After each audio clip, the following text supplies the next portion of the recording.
Imagine this: humanity finally reaches the stars, joins a galactic community of thousands of alien civilizations, and within a century, we're banned. Exiled. Forbidden from ever leaving our solar system again. But here's the twist: 200 years later, the same aliens who kicked us out are now desperately begging us to come back. What happened? What did humans do that was so dangerous the entire galaxy united against us? And more importantly, what changed their minds? Today, we're diving into one of the most fascinating science fiction scenarios ever conceived. This is the story of humanity's exile and the galaxy's biggest mistake. First contact. The year is 2147. Humanity has just achieved faster-than-light travel. We've barely had time to celebrate when we pick up a signal: the Galactic Council, a federation of over 10,000 alien species, welcoming us to the cosmic community. At first, it's everything we dreamed of. The aliens are friendly, curious, eager to share technology and culture. Earth becomes a hub of interstellar trade. Human artists, scientists, and diplomats spread across the galaxy. We learn that the Galactic Council has maintained peace for over 50,000 years. They have rules, of course, strict ones. No weaponizing FTL drives. No aggressive expansion. No interference with pre-FTL civilizations.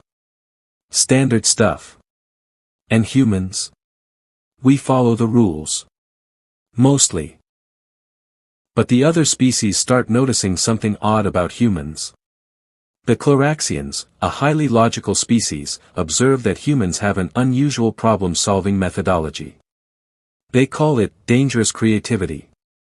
The Velthori, peaceful traders, report that human merchants have a disturbing tendency to find loopholes in trade agreements. And the Xinthians, the galaxy's premier military strategists, file a formal complaint stating that humans have an alarming capacity for tactical improvisation. None of this seems like a big deal. Until the Krell incident. The Krell incident. The Krell are an aggressive warrior race that has been contained by the Galactic Council for millennia. They're powerful, but predictable. The Council has a 5,000-year-old strategy for keeping them in check: a buffer zone, diplomatic protocols, calculated military deterrence. It works perfectly. Then the Krell attack a human colony world. The Council mobilizes its fleet according to protocol. Standard containment procedures. They've done this hundreds of times. They estimate the conflict will last 18 months, result in acceptable casualties, and end with Krell withdrawal as always. But the humans don't wait for the Council fleet. A small group of human colonists, farmers, engineers, teachers, does something the galaxy has never seen before. They improvise. Using mining equipment, civilian ships, and what the official report later calls an incomprehensible disregard for established military doctrine, they actually defeat the Krell advance force. But here's what terrifies the Council: the humans didn't just win. They won using tactics that had never been conceived of in 50,000 years of galactic warfare. They weaponized civilian infrastructure. Turned asteroid miners into missile platforms. Used their own colony as bait in ways that violated every rule of engagement. And when the Krell retreated, the humans didn't stop at the border like they were supposed to. They pursued. They adapted. They turned a defensive action into a counteroffensive so aggressive that the Krell, requested Council protection from the humans. The galaxy was shocked. The Council was horrified. Because they suddenly realized something terrifying: humans don't just break rules. They don't even see the same rules everyone else sees. The trial and exile. The Council calls an emergency session. Humans are put on trial. Not for breaking specific laws, but for being a destabilizing force in galactic civilization. The prosecution's case is damning. In 73 years of galactic membership, humans have filed 10,000 patent applications for technologies previously deemed impossible. They've created 47 new forms of art that have caused psychological distress in 6 different species. Their music has been classified as a cognitohazard by the Mentari Collective. They've introduced the concept of extreme sports to 12 species who now have injury rates never seen in their histories. But most concerning, every single war game simulation run against human opponents results in scenarios the Council's military AI classifies as ontologically impossible. Humans win by changing the nature of the game itself. The defense argues that humans are just creative, adaptive, and innovative, qualities that should be celebrated. The Council responds, exactly. That's the problem. They present their evidence. In the 50,000 years before human contact, the galaxy has been stable, peaceful, predictable. Since humans arrived, there have been 23 new conflicts, 47 political revolutions, and 6 species have completely restructured their governments after exposure to human ideas about democracy, individual rights, and something called entrepreneurship. The verdict is unanimous. Humans are too chaotic, too unpredictable, too dangerous. Not because we're evil, but because we're disruptive on a fundamental level. Humanity is exiled. We have 1 year to return all our people to the solar system. Earth is surrounded by a containment field. We're cut off from the galaxy, left to our own devices.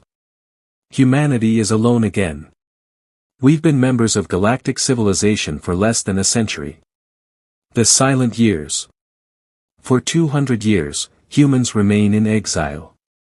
We make the solar system our own, building massive habitats, terraforming Mars and Venus, creating wonders that rival anything in the galaxy. But we're isolated. Contained. Forgotten. Meanwhile, the galaxy breathes a sigh of relief. Things return to normal. The predictable, peaceful, stable normal they've enjoyed for millennia. But something is changing.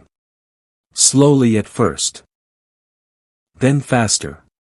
The Cloraxians notice that their scientific progress, which has been steady for 10,000 years, has completely flatlined. They haven't had a major breakthrough in 2 centuries. The Velthori economy, once dynamic and growing, has stagnated. Trade routes that were established millions of years ago continue unchanged. No one's innovating. No one's trying anything new.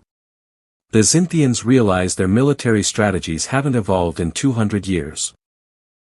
They're still using the same tactics, the same approaches.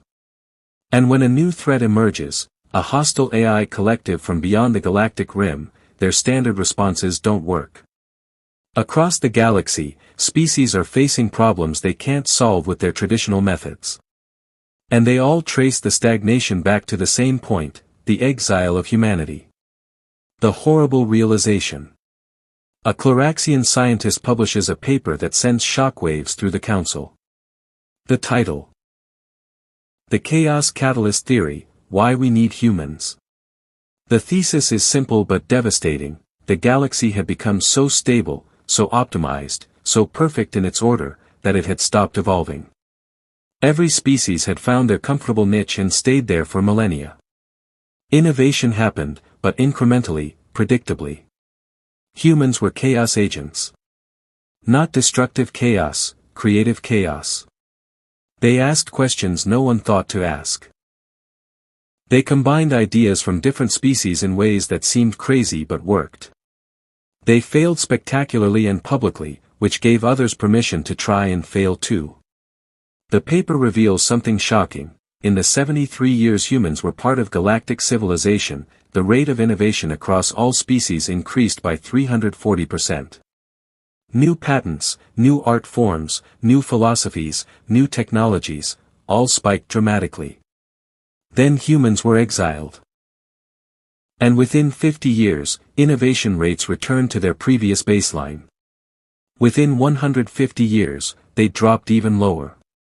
The galaxy had spent 50,000 years in comfortable stasis, mistaking stability for success. Humans had disrupted that, and the disruption was exactly what the galaxy needed to survive. Because now, Facing new threats from the AI collective, from dimensional rifters, from problems that couldn't be solved with ancient playbooks, the galaxy was failing. They needed the chaos. They needed the unpredictability. They needed humans. The return. The Galactic Council sends a delegation to Earth. They're nervous. It's been 200 years. Will humans even talk to them? Will they help the galaxy that exiled them? The human representative listens to their plea. The galaxy is in crisis. They need human creativity, human innovation, human chaos. They're literally begging for humanity to return. There's a long silence. Then the human smiles and says, "We'll help. But this time, we do things differently. Humans don't rejoin the Galactic Council. Instead, we negotiate a new arrangement. We become what we call chaos consultants. When species have problems they can't solve, they call humans. When innovation stagnates, they invite human thinkers. When traditional methods fail, they ask for human perspectives. But we also establish something revolutionary, the free innovation zones. Regions of space where any species can come to experiment, fail, try crazy ideas, and collaborate without the Council's rigid protocols. They're wildly successful.